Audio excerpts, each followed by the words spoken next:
Welcome to the CEO of Destiny podcast, where you will find the tools to fulfill the purpose of your generation and wildly succeed in the marketplace. And now your host, Andre J. Benjamin. What were some of the things you drew from coming from a line of educators? And can you elaborate what you mean when you say you come from educators and librarians? Well, because one of the topics that would always come up was it's not about telling people to memorize something. It's about understanding why something happens and how it happens so that you understand history and you understand the foundation of things. So I would always ask why. And I think it came out of my frustration. I took a lot of classes from various people and they would never tell me why. They would just tell me to do something. And then when I said why, these things are very hard to verbalize. And it's, so some people think acting is sort of like voodoo, it's just like, it's like magic happens around it and it just happens. And that's really what happens in theater. So you go to a lot of rehearsals, you're with a lot of people, and then it kind of evolves into something in a magical way, working with people. But when you're doing voiceovers and you have to start with the magic right off the bat, it's about using the imagination that you got from books, using the and stories. And we would always go to the library every summer and just read. So that was because you were grabbing content. Yeah, but I did. But whether it was Mrs. Pigglewiggle and her magic, or whether it was Danny Dunn and his magic machine, and he would go out into different places that he would see things in the future. So I thought, well, we have all this history inside us that we can pull from. That's really the only thing that makes us special. So there are other people that are going to have the same voice. There are other people that are going to have some similar qualities, but we're the only ones with our exact DNA of history, life experiences, and relationships.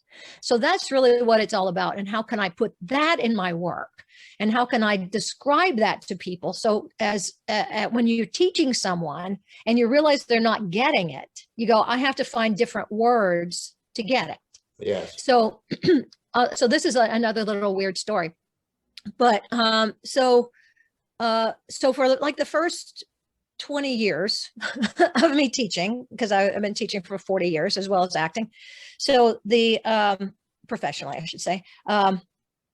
So during that time, I thought I fed people with a lot of intellectual information, but I realized they got stuck in the head, just the same way that I got stuck in the head. So then I said, well, I have to really put it in the body. What is it that the body does? So that's what I have in my books. It's about how do you physically make a specific movement to get a sound?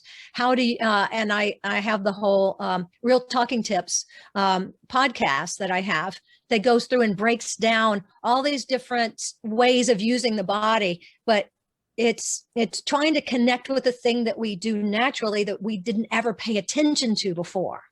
It was just there.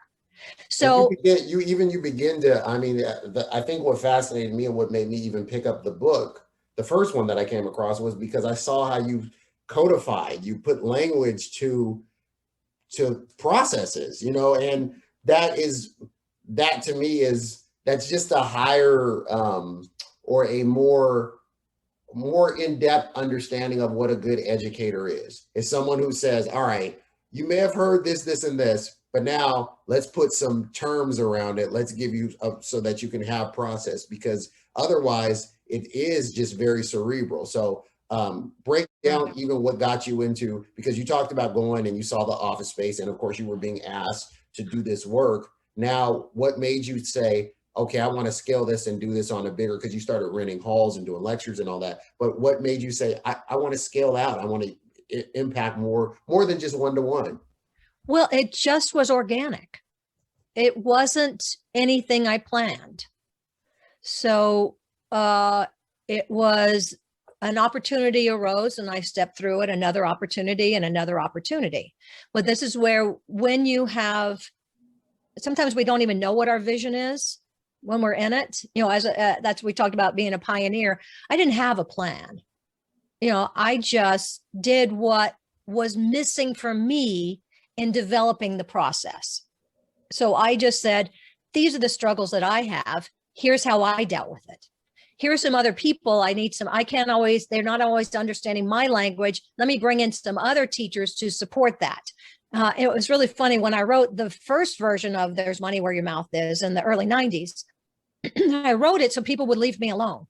Wow. I mean, I had no... Keep answering the same questions over and over again. You were saying, look, go to here. Just do this. It's right do here. that. I'm an actor. I'm going to go back to acting, but I didn't realize that then it would double and quadruple the amount of people who wanted to study with me. Wow. I was like, that would just, I think part of being an entrepreneur is having certain brain cells missing that you don't know what you don't know. So you just go right into it. Then you go, okay, that's it. So that's, anyway, so then it's like, okay, well, now here's this other thing. And it was more about if I wish this stuff was there for me. That was really empathy. The foundation of it. That's empathy. So the process that you used was empathy, because you could feel what they were going through, and you're saying, hey, what would I have needed back then? What did I need back then? And then it seems like you begin to intuitively build. Can you talk about voice as an instrument? Because you really go into that in both of your works. And I saw some of your, I've seen, clips of you speaking in different places talking about, can you break that down about voice as an instrument? Well, part of it is I played trumpet and piano for most of. Shout out to the trumpeters. I play trumpet for a decade. Yay! So trumpet, you have to have a lot of breath support. Absolutely. And also you have to work on your musicality of it. And then the piano, there's a lot of movement. So what people would always say, your voice is your instrument, or your body is the instrument for performance. But I didn't know how to play the instrument. So I think that we're more like a clarinet. It has so many different, I want to say valves because I'm a trumpet player, but the notes that you can play with. But I realized that when people would say, well, just move or gesture, it was too general. Yes. So it needed to, so what I do is that I break it down, and then I just go, well, what emotions do I have when I shrug my shoulder? What do I do? What does that bring up for me? And then I write about it, and I tell about it. It's the same thing with, I have doing either my Activate Your Voice app and how I wrote about it in the 2 books. And especially the first one, I would go, where is that sound coming from? And how can I make it more? So I wasn't reading anything. I was developing it on my own, yes, based on what I thought. And I wasn't using the fancy terms, because I wouldn't remember the fancy terms anyway. I would have it there for a moment. And this is where my kids would say, I almost know something. So I would have that fancy terminology of where something is for about a day, maybe half a day, maybe 5 minutes, and then it goes away. But I know the foundation, I know the location. So of something. And so then I thought, well, I'm just going to describe it that way. So it's amazing how people fight it. So because the logical side of the brain is just going, look, I got it under control. But you're like, but you're not connected with your emotions and attitudes. So if I go logically, I'm going to raise my shoulder. I'm going to logically raise my shoulder. But if I get the brain out of the way and I raise my shoulder, all of a sudden the voice does something different. If I nod my head, if I think I'm going to nod my head, it's one thing. Or if let's nod my head, those are the things that we do every day. So it's just making us consciously aware of our subconscious behavior, so that once you bring it to the forefront, you can use it because it's a tool, and that's how you play your instrument, the body. I love it. Your voice is your instrument. Can you talk a little bit about, because we don't want to give it all away, but can you talk about making it mind, okay. You make it mind, and what that means? Kind of unpack that for me. Well, there's so many different ways to different acting styles, but I realized that the styles that I learned for theater weren't fast enough for me in voiceover. And that telling someone just to think of someone and then, or say a line ahead of it, ahead of someone to say, Andre, I want to tell you something. I would never do it like that anyway. That's too formal. Yes. You would say something to me, go, yeah, right. I would have a response. Acting is reacting. So how do you put it in your body so you react? And so that's the M of motivation is the moment before, but it's more about a reaction to something. And the I is about intentions. And those are the specific movements. And also this is where I realized, I wished that I think it's around 4th or 5th grade, maybe 6th, but we start breaking down the structure. Remember having to, I don't think they do it in schools these days, but we have to diagram sentences. Yes. So you had your noun, your verb, your subject of your noun, you had adverbial phrases, and you had all these other things. But what I remember, once again, I almost know something, that when it's the important stuff, it stayed on the line. When it was throwaways, not important, it had an arrow, had a line that went down to the side. And when it had a little tiny bit of additional information, it had like a leaf on it. So it had like, here's the main information. Here's an aside with a little tiny button with it. So now I took enough English classes to almost know something, but I don't, this is really what the intentions are about. It's about following that phrase, but maybe the phrase is there, but it has a button.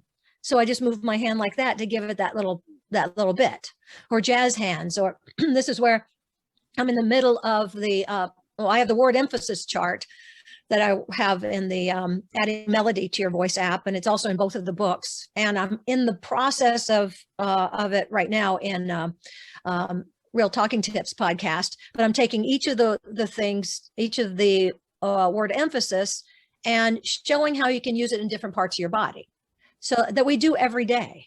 So that when you have, whether you're giving a speech, whether you have a business call, whether you're on the phone, whether you're recording a voiceover, whether you're doing a podcast, then you go, well, I'm here with this person. This is what's happening, and that's what we're going to do today. So there are all these different little, changes that we can do. Because we're creatures of habit and like to keep repeating the things that we do over and over and over again. So it keeps standing da da da da da da da da da da da da. So anyways, yeah. So how did you even know what made you make some apps, develop some apps? Because clearly I think you told me, which is interesting, that you, without delving too much into that, I think you said something about your spouse is into inventing too. So I think it's funny how you're both inventing in different verticals. That's kind of cool. But can you talk about what led you to, how was it intuitive to next thing was to make some apps? Thank you for listening to today's episode. Do us a favor. If this was useful in any way for you, please go to iTunes and leave us a review. Reviews will allow others to easily discover the podcast. If you'd like more information and to receive a free download, Rediscover Your Destiny, go to ceoofdestiny.com. Thanks again, and tune in next time.